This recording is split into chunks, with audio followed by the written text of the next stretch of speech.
आदि विधाता आदिम तीर्थंकर वृषभदेव श्री आदिनाथ भगवान की जय। गौरकम छोट सर विजयी श्री चिंतामणि पार्श्वनाथ भगवान की जय। विश्व वंदनीय भगवान महावीर स्वामी की जय। परम गुरु परम पिता परमात्मा लेखाचार्य श्री सिकंदर स्वामी भगवान की जय। 20 सदी प्रथमाचार्य मुनि कुल पितामह धर्म साम्राज्य नायक चारित्र चक्रवर्ती आचार्य भगवान श्री शांति सागर जी मुनिराज की जय। रत्नत्र धारित बोधन श्रेष्ठ परम श्रद्धेय परम पूजनीय मम शिक्षा दीक्षा गुरु गणनीय हरिका श्री सौम्यनंदिनी माता जी की जय। अहिंसा प्रधान श्री बसैन धर्म की जय। गणनीय हरिका श्री शोकनंदिनी माता जी की जय। हरिका श्री की जय। धर्म स्नेही आप सभी भव्य महानुभाव वैद्या वदन्ति कफ पित्त मरुद विकारान् ज्योतिर्विदो ग्रहगतिं परिवर्तयन्ति भूताविषम् इति भूतविदो वदन्ति प्राचीन कर्म बलवान मुनियो वदन्ति। अर्थात ये संसारी प्राणी जब संसार में हर तरफ से अपने आप को फंसा हुआ और दुखी महसूस करने लगता है, जीवन में आने वाली कोई भी कैसी भी समस्या हो, किसी भी प्रकार की समस्या को लेकर के यदि आप वैद्य के पास पहुंच गए तो वैद्य क्या कहेगा? वैद्या वदन्ति कफ पित्त मरुद विकारा। आपके शरीर में वात पित्त और कफ 3 चीजें हुआ करती हैं जिनका बैलेंस यदि गड़बड़ हो जाए उनकी वजह से आपके जीवन में समस्याएं हो रही हैं। आप यदि कंसंट्रेशन के साथ यदि गाड़ी ड्राइव भी नहीं कर पा रहे ना, एक्सीडेंट भी हो रहा है, तो इसमें भी गलती आपकी नहीं है। वो फोकस क्यों नहीं बन पा रहा था? इस शरीर में वात पित्त कफ की स्थिति शरीर में ठीक नहीं है। व्यक्ति के पास जीवन की कोई भी कैसी भी समस्या को लेकर के जाओ, सारी समस्याओं की जड़ वात पित्त कफ। वहीं ज्योतिर्विदो ग्रहगतिं परिवर्तयन्ति, वहीं यदि किसी ज्योतिषाचार्य के पास पहुंच जाओ कि जीवन में इस प्रकार की समस्या दिक्कत परेशानी आ रही है, तो सारी समस्याओं की जड़ आप तो दूध के धुले हो, आपकी कोई गलती नहीं, कोई कर्म का उदय नहीं, कुछ नहीं, वो तो ग्रह नक्षत्र तारे वगैरह की चाल ठीक नहीं चल रही, कुंडली सही नहीं है, इसलिए जीवन में समस्याएं आ रही हैं। कभी भी जाओ ज्योतिषाचार्य के पास, कभी ट्राई करके देख लेना, आपको लगे तो ये नग पहन लो, इनको तेल चढ़ाओ, उनको आटे की गोली डालो, किसी को घास खिलाओ, ठीक है। जीव दया करुणा करना वो अलग बात है, लेकिन उनकी ग्रह नक्षत्र तारों इन सब की चालों की वजह से, कुंडली वगैरह की वजह से समस्या आ रही है, वो दूध के धुले।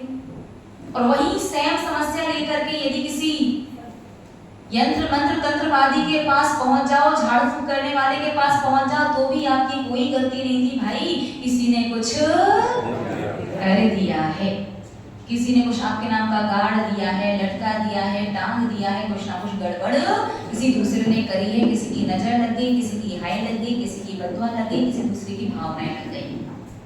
लेकिन जब वही समस्याएं लेकर के संसारी प्राणी जब दिगंबर साधुओं के चरणों में पहुंचता है, तो हमारे पूर्वाचार्य क्या कहते हैं? प्राचीन कर्म बलवान मुनियो वदन्ति। अर्थात तेरे पूर्व में किए गए, चाहे किस भाव में तूने पहले किए हो या पिछले भाव में करके आया हो, तेरे अशुभ कर्म का उदय है, उसी का फल तू भोग रहा है, जिसकी वजह से जीवन में परेशानी है, समस्याएं हैं।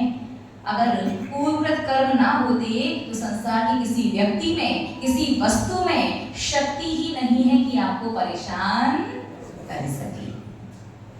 महानुभाव, हम ये नहीं कह रहे कि वात पित्त कफ कुंडली ज्योतिष वास्तु अंग स्वर नक्षत्र अष्टांग नैमित्तिक ज्ञान यंत्र मंत्र तंत्र ये सारी चीजें होती नहीं है। अपनी द्वादशांग जनवाणी में भगवान जिनेंद्र देव की वाणी में ये सारी चीजें आई हैं, ये सारी चीजें होती हैं, लेकिन इतनी भी नहीं होती, इस तरह से नहीं होती जैसी वर्तमान में अभी चल रही हैं।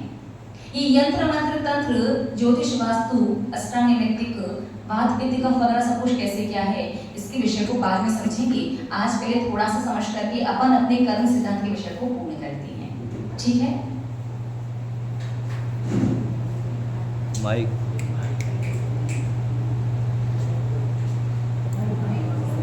कर्मों का उदय, कर्मों का उदय ना हो संसार की कोई भी वस्तु, संसार का कोई भी व्यक्ति आपको दुख या तकलीफ या कष्ट नहीं दे सकता।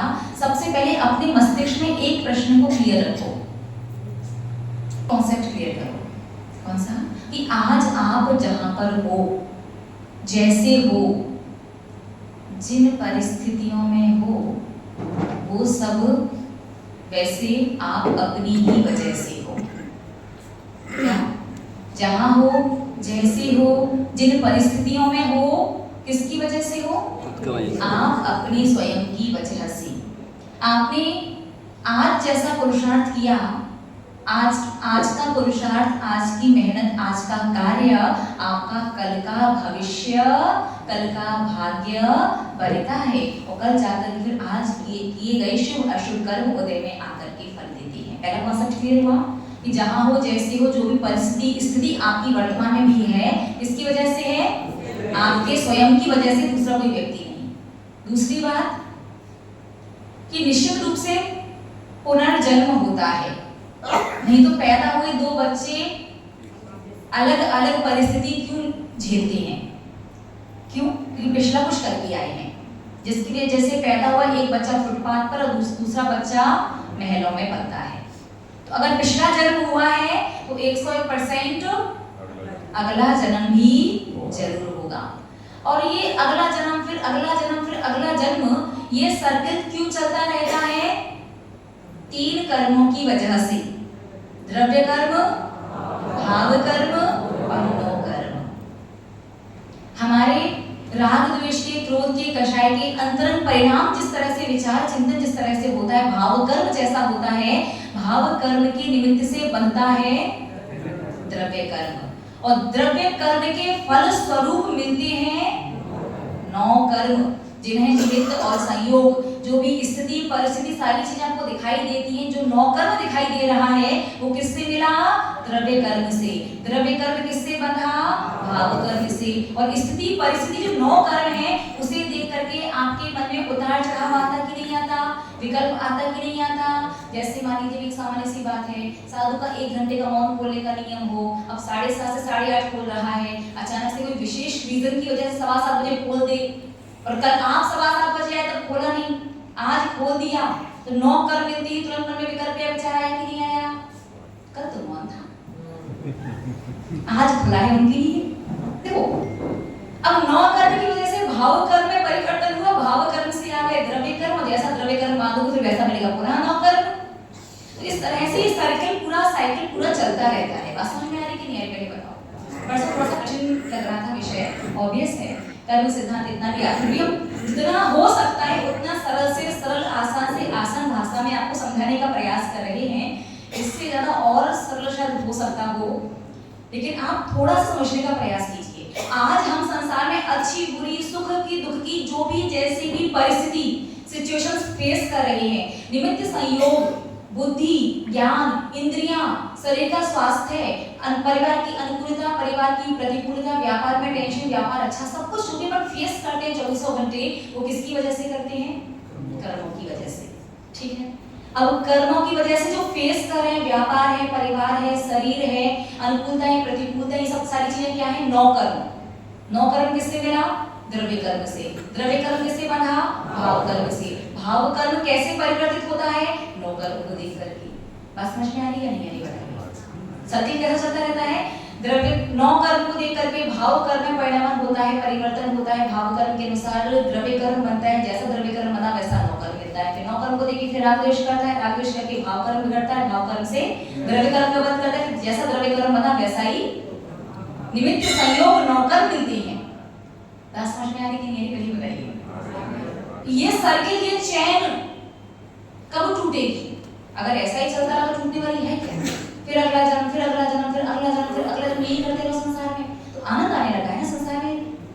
बड़ा बढ़िया, वो छोटे से पैदा हो, फिर बड़ी मेहनत मशक्कत करके हाथ पैर पीट के रोके चिल्ला के धीरे धीरे करके थोड़े बड़े हो, फिर पढ़ने जाओ, फिर इंडिपेंडेंट बनने की होड़, फिर अच्छा अव्वल आने की, फर्स्ट आने की चिंता, फिर व्यापार करो, बिजनेस करो, तो ऊपर तक ले जाएंगे टेंशन, फिर एक एम्पायर खड़ा करो और सब बसा कर 1 करोड़ की संपत्ति छोड़ छाड़ के चल जाओ। और इस बार तो फिर भी बहुत अच्छा मिला है। अब आगे का तो और ठिकाना नहीं है। तो सर्कल को विराम लगाना है या नहीं लगाना? लगाना तो पड़ेगा। एक साथ लगा नहीं सकते, चलो थोड़ा बहुत कम ही कर लेते हैं। तो आपका तीनों प्रकार के कर्मों में से किस प्रकार के कर्म पर बस चल सकता है? भाव कर्म पर, अपने परिणामों पर, अपने चिंतन पर, इस पर आपका बस है। बाकी द्रव्य कर्म और नौ कर्म पर आपका कोई बस नहीं है। जैसे आपको बुखार आ जाए, आपने थर्मामीटर से अपना बुखार चेक किया, थर्मामीटर में 102 103 डिग्री टेम्परेचर आया, तो फिर क्या करोगे? थर्मामीटर की पूजन करोगे, उसका ऐसे करे ना वापस से नॉर्मल हो जाए। तो थर्मामीटर को नॉर्मल करने से आपका बुखार नॉर्मल हो जाएगा क्या? थर्मामीटर में कोई बस चलेगा क्या? आपका बुखार कब सही होगा? जब अंदर से आप ठीक हो। बाहर से दवाई खाने से भी बुखार ठीक होता है क्या?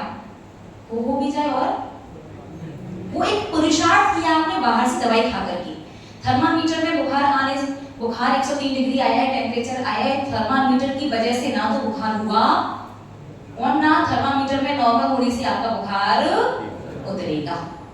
बाहर की औषधि भी खाई, तो अगर औषधि खाने से बुखार उतर जाता है तो हर व्यक्ति का उतरना चाहिए। क्या सब लोग बुखार की दवाई खाते हैं, एक ही डोज में सबका बुखार उतर जाता है क्या? किसी का 1 में, किसी का 2 में, किसी का 3 में, किसी का बहुत लंबे समय तक ही चलता रहता है। बुखार कब? जब अंदर से वो पुण्य उदय आया और उस पुण्य की उदय से जो आपने औषधि का निमित्त मिलाया और फिर आप उसके फल स्वरूप स्वास्थ्य में लाभ हुआ। सिंपल सा इतना समझो, आपके भावों पर, आपके परिणामों पर आपका कंट्रोल है। भाव और परिणामों को सुधार करके भी आप इस सर्कल को पूर्णतया विराम तो नहीं लगा सकते, लेकिन अभी काफी हद तक इस सर्कल को कम कर सकते हो। और सच मानो तो आचार्य भगवंतों के अनुसार बाहर की संपत्ति, वैभव, रुपया, पैसा, सोना, चांदी, प्रॉपर्टी कितनी है इससे कोई फर्क नहीं पड़ता। रुपया, पैसा, सोना, चांदी, मकान, दुकान से आप धनवान नहीं होते। असली धनवान तो वह होता है जो विचारों से अमीर होता है। लोग विचारों से भी गरीब है। आज वर्तमान में सबसे ज्यादा यदि कोई गरीब है तो विचारों से दरिद्र है। 2 शब्द प्रशंसा के नहीं बोले जाते। अगर आपको अपनी प्रशंसा भी सुननी है ना, तो उसके लिए मरना पड़ेगा। कि मरने के बाद ही लोग कहते हैं। व्यक्ति को गुस्सा जल्दी आ जाया करता था, थोड़ा स्वभाव का तेज था, थोड़ा मुंहफट टाइप का था, लेकिन व्यक्ति बहुत अच्छा था। तो प्रशंसा भी सुननी है संसार में, तो उसके लिए ईमानदारी बताना, खुल करके मुक्त कंठ से कभी किसी अच्छे सच्चे धर्मात्मा जी की प्रशंसा कर पाते हैं क्या? हर किसी के अच्छे कार्य की प्रशंसा कर पाते हैं क्या? प्रशंसा करने में, वचन बोलने में पैसे लगते हैं क्या? आप लोग करते हैं? करते हैं। हाथ ना करो, कितने लोग नहीं करते इसके।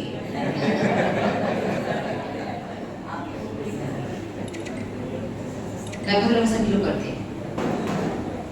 ये बात याद रखना, इसकी परीक्षा लेंगे कुछ दिन बाद, 4-6 दिन बाद, अभी नहीं, ठीक है? तो व्यक्ति आज परिणामों से, विचारों से दरिद्र, 2 शब्द भी अच्छे नहीं बोले जाते। कोई अगर उसकी किसी और की प्रशंसा कर रहा हो, उससे व्यवहार आपका अच्छा नहीं है, तो आप हाँ ठीक है, बड़ा दिखा रहा है, वो तो ऐसा दिखावा करता ही रहता है। उसकी दूसरा कोई प्रशंसा करे, प्रशंसा भी डाइजेस्ट नहीं कर पाता व्यक्ति आज के समय। तो महानुभाव, परिणामों पर कोई टैक्स नहीं लगता, विचारों के कोई पैसे नहीं लगते। 24 घंटे निरंतर आपके मन में 40 करोड़ विचार आ रहे हैं। कितने? 40 करोड़ विचार 24 घंटे में आते हैं। और आपसे कह दिया जाए कि 40 बातें सोच करके बताओ जो आपने कल सोची हो। 40 बातें गिना पाओगे क्या? 40 तो छोड़ो, हाँ 4 केवल 5 में सोच भी कौन सी बात मैंने सोची। 24 घंटे में 40 करोड़ विचार आते हैं। इसलिए हमारे आचार्य भगवंत कहते हैं कि जब प्रातःकाल जैसे ही नींद हल्की सी खुली है, अभी उठ के बैठो मत, बस घड़ी देख लो, टाइम देख लो कि उठने का समय हो गया या अभी और सोना है। उठने का समय होगा, घड़ी देखी और सबसे पहले उठ करके बैठते के साथ ही ठीक से आंखें खुलनी भी नहीं चाहिए। पहला विचार मन में यही आए कि मुझे भगवान की दर्शन करने मंदिर जाना है। मंदिर जा पाओगे नहीं जा पाओगे, कब जाओगे, क्या होगा, सब बात की बातें हैं। पहला विचार जिन मंदिर का आता है, पहला विचार शुभ आता है, अधिकांश विचार शुभ ही शुभ आएंगे। नींद खुलते के साथ पहला विचार आना चाहिए। ये मत सोचना अभी आराम से उठ करके बैठ जाएं, पहले कायस्कर कर लें, भगवान को नमस्कार कर लें, उसके बाद आराम से भावना भाएंगे। आराम के चक्कर में 1-2 मिनट तो 2-4-10,000 विचार निकल जाएंगे। और इतने सूक्ष्म रूप से वो विचार हमारे मन में आते हैं, हमें पता भी नहीं चलता, विचार आते रहते हैं और कर्म हमसे बनते रहते हैं। और हमने आपको परसों भी कहा था कि कर्म का बंधन ना तो दिखाई देता है ना महसूस होता है, कि कर्म का फल जरूर दिखता है। कर्म का फल दिखाई नहीं देता। आप लोगों की सबकी अकल, शकल, नाक, नक्शे सब कुछ एक जैसे होने चाहिए। कर्म की वजह से ही आप लोगों की अकल में, शकल में और परिस्थितियों में, संयोगों में, परिवारों में, अनुकूलता प्रतिकूलता में किसकी वजह से अंतर है? कर्म की वजह से। तो अपने परिणामों को बस सुधारो। जब भी मंदिर आओ, कोई भी व्यक्ति कैसा भी दिखे, आपका विदेशी ना भी हो, आपके प्रति उसका व्यवहार कैसा भी, उससे कितनी भी बुराई चल रही हो, जिन मंदिर में आकर को व्यक्ति दिखाई देने के बाद मन उस व्यक्ति की ओर नहीं, हमेशा भगवान जिनेंद्र देव की ओर जाना चाहिए। यदि आप जिन मंदिर में देव शास्त्र गुरु के सामने भी अपने परिणामों को संभाल पाएंगे ना, तो फिर अगला जन्म, फिर अगला जन्म, फिर अगला जन्म, इस प्रकार का निरंतर का जो सर्किल है, जो साइकिल जो चलता रहता है, उस पर आप धीरे धीरे करके विराम लगा पाएंगे। घर पर भी जाओ तो एक ही चिंतन करो कि आज किसी व्यक्ति को कुछ भी अच्छा मिल रहा है या बुरा मिल रहा है, वो उसके कर्मोदय की वजह से मिल रहा है। कोई भी व्यक्ति, कोई भी वस्तु किसी को भी अच्छा या बुरा फल नहीं दे सकती। आज कोई व्यक्ति मुझसे 2 बातें सुना करके गया, कि 2 बातें सुनाना क्या है? द्रव्य कर्म का फल। 2 बातें क्या हुई? 9 कर्म। और इन 9 कर्म पर मैंने रिएक्ट किया, भाव कर्म किया, तो क्या बन जाएगा? फिर आगे और इससे खतरनाक 9 कर्म। आज 2 बातें सुना के गया है, कल डंडे से पिटाई करेगा और मेरी हालत ऐसी होगी कि मैं इस बात का जवाब भी नहीं दे पाऊंगा। वो दर्द बर्दाश्त करना पड़ेगा। तो किसी की 2 बातें सुनना आसान है कि डंडे की पिटाई खाना?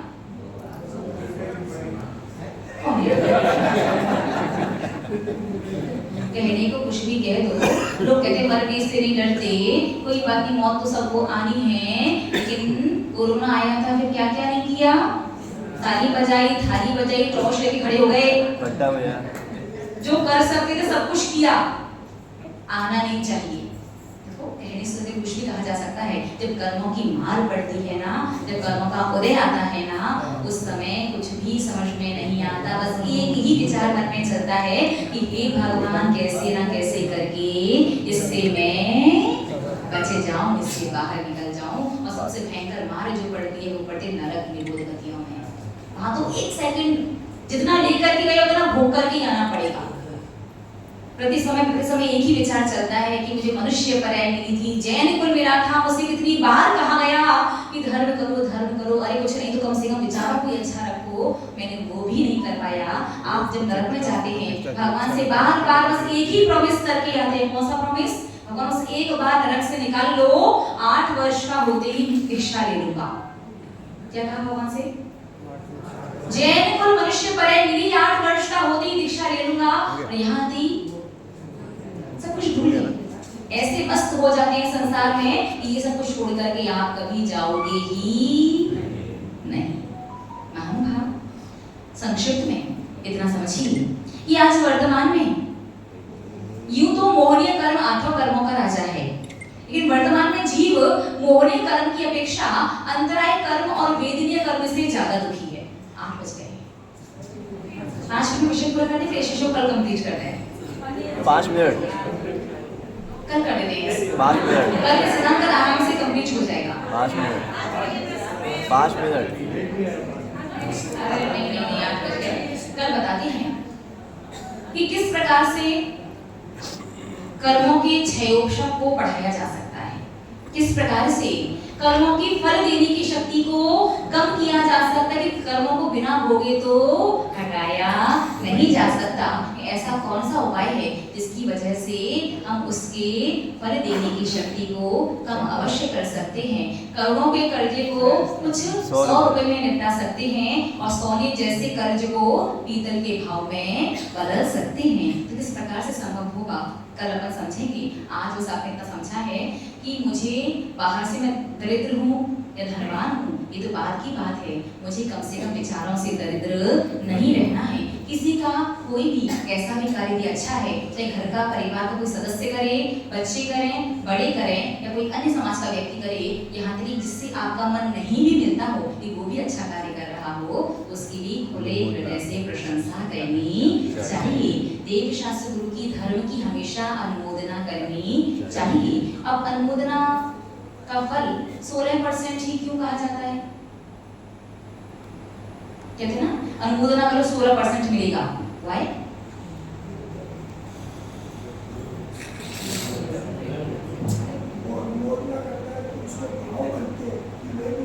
तो 16% ही क्यों, 15, 17, 18 क्यों नहीं? अरे नहीं किए सर। एक बताइए बच्चे ने प्रयास तो किया। इस प्रश्न का उत्तर कल लेकर के आइएगा और कल आपके मतलब का बहुत आसान सा विषय बताएंगे। ऐसा विषय बताएंगे कर्मों के 6 ऑप्शन बढ़ाने का कि आपको कोई तप, त्याग, संयम, साधना कुछ नहीं करना। आपको खाना है और कर्म का 6 ऑप्शन बढ़ाना है। खाने के लिए तैयार हो ना? अरे बताइए ना, बोलिए ना। हाँ माताजी। ये बढ़िया चीज है। तप, त्याग, संयम, साधना, जाप, व्रत, उपवास कुछ नहीं। खाओ बचाओ और 6 ऑप्शन बढ़ाओ। तो किसका और कैसे का समझे, ठीक है। जब परम श्रद्धेय परम पूजनीय मन शिक्षा दीक्षा गुरु गणनीय हरि का श्री स्वामी नंदिनी माता जी की जय।